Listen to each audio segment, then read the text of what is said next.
आज से करीब एक साल पहले 7 अक्टूबर 2023 इजराइल ने गाजा पर हमले की शुरुआत की। मकसद था हमास को पूरी तरीके से खत्म करना। लेकिन गाजा पर हुए इस वॉर की आंच धीरे धीरे अरब देशों में फैलने शुरू हो गई और इसलिए इजराइल ने पहले गाजा पर भयानक विस्फोट किए, भयानक अटैक किए। उसके बाद इनका शिकार बना लेबनान, उसके बाद सीरिया और इराक में अटैक किए गए और अब इजराइल के निशाने पर ईरान है। ईरान के सर्वोच्च लीडर हैं खामनेई, जो अपने आप को अरब देशों का और मुस्लिम कंट्रीज का खलीफा समझते हैं। लेकिन अब सीन बदलने जा रहा है। खलीफा का साम्राज्य खत्म होने जा रहा है, अरब देशों का नक्शा बदलने जा रहा है। तो आज अपनी इस रिपोर्ट में इसकी डिटेल्ड रिपोर्टिंग आपको हम दिखाने जा रहे हैं। आपको बताएंगे कि आज विश्व में क्यों इजराइल बनाम मुस्लिम देश हो चुका है।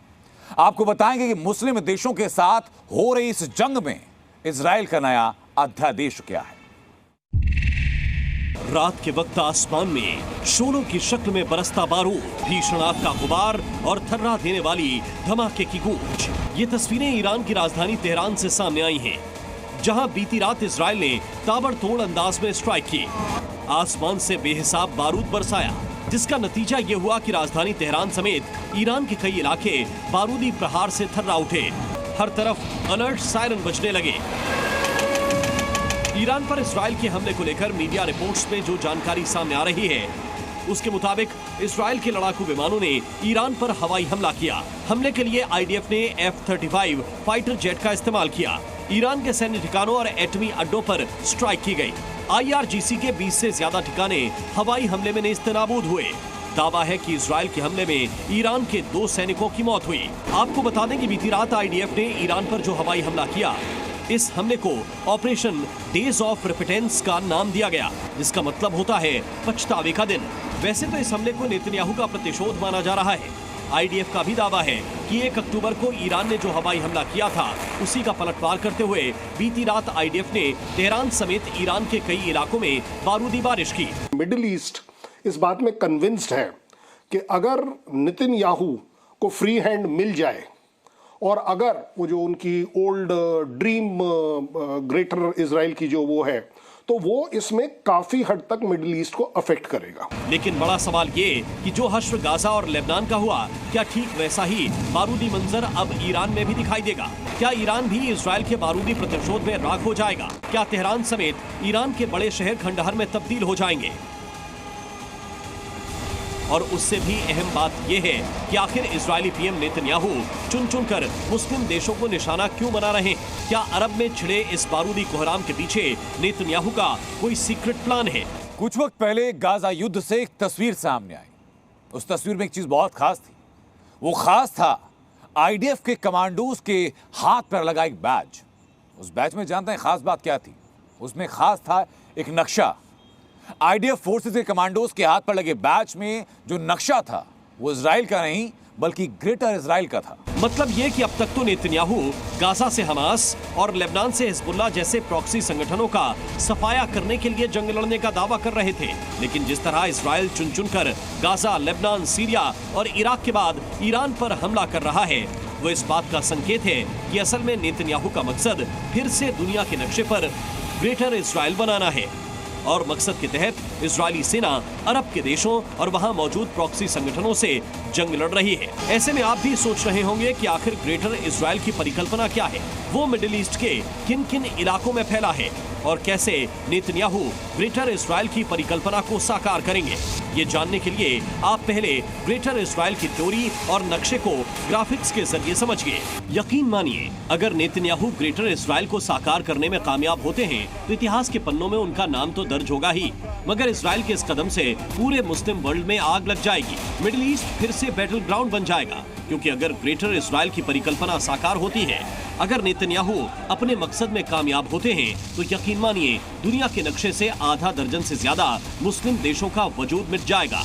अपने आप को पूरी इस मिडिल ईस्ट के एरिया में एक्सपैंड करेंगे, विस्तारवाद में आएंगे और अल्टीमेटली उसका जो डायरेक्ट टारगेट होगा वो होगा मुस्लिम। जो ये कलर रिलीजन का है, वो उसमें ईरान और बाकी कंट्रीज ने कंट्रीब्यूट कर दिया। शायद इसीलिए इजरायली सेना ने गाजा, लेबनान के फौरन बाद ईरान पर भी हमला बोल दिया है, ताकि ईरान को भी तबाह किया जा सके।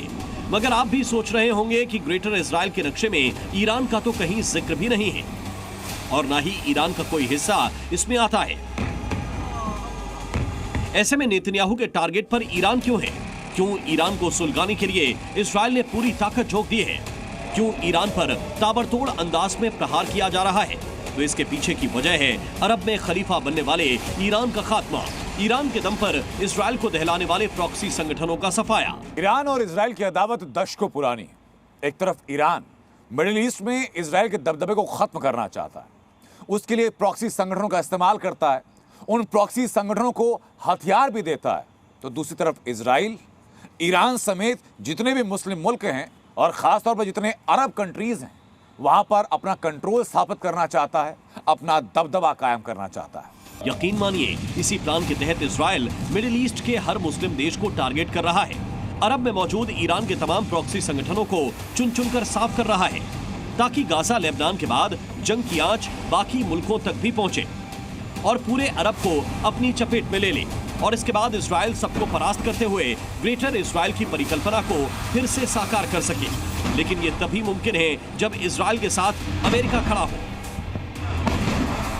क्योंकि ग्रेटर इजराइल में सऊदी और तुर्की का हिस्सा आता है। एक तरफ सऊदी अरब से अमेरिका के काफी अच्छे संबंध हैं, तो वहीं तुर्की उत्तरी अटलांटिक संधि संगठन का सदस्य है। ऐसे में इजराइल का सऊदी और तुर्की से तनाव बढ़ सकता है।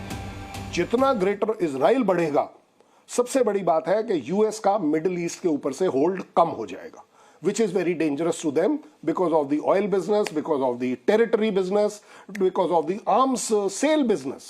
ये सब तरीके से अफेक्ट करता है, economically, politically, even diplomatically and military. वहीं इराक और सीरिया में भी अमेरिका का दबदबा है। ऐसे में अगर नेतन्याहू ग्रेटर इजराइल की परिकल्पना को साकार करते हैं तो फिर अमेरिका के लिए टेंशन बढ़नी तय है। मुमकिन ये भी है कि इजराइल के इस कदम से अमेरिका के कई जिगरी अरब देश पाला भी बदल सकते हैं, यानी रूस और चीन के खेमे में जा सकते हैं। वो इजराइल को ये जरूर कन्विंस कर पा रहा है कि चाहे इन कंट्रीज में से कहीं कोई इक्का दुक्का आपके ऊपर अटैक कर भी दे, मिसाइल अटैक कर दे, ड्रोन अटैक कर दे, बट हम इन कंट्री में प्रेजेंट हैं, तो एक फुल फ्लेजेड वॉर पार्टिसिपेशन इनमें से कोई कंट्रीज को वो ना करने देगा और ना होने देगा। मगर कहीं ना कहीं ये भी आशंका जताई जा रही है कि नेतन्याहू के ग्रेटर इजराइल प्लान को अमेरिका भी हरी झंडी दे सकता है, क्योंकि इसका फायदा अमेरिका को भी मिलेगा।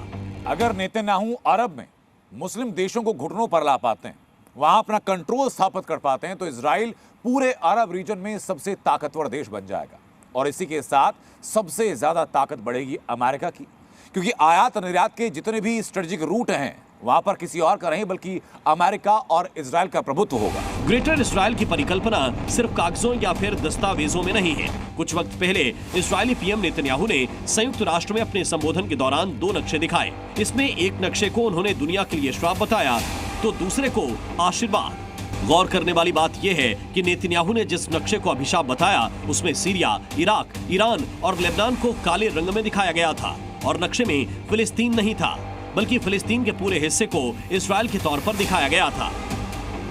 मतलब ये कि इजराइल ने गाजा से जंग का आगाज किया तो था हमास के खात्मे के लिए, लेकिन अब इस बात की आशंका बढ़ चुकी है कि असल में नेतन्याहू का प्लान ग्रेटर इजराइल की परिकल्पना को साकार करना है, मिडिल ईस्ट में मौजूद तमाम मुस्लिम देशों के वजूद को मिटाना है और अरब में खलीफा बनने का सपना देखने वाले ईरान को घुटनों पर लाना है।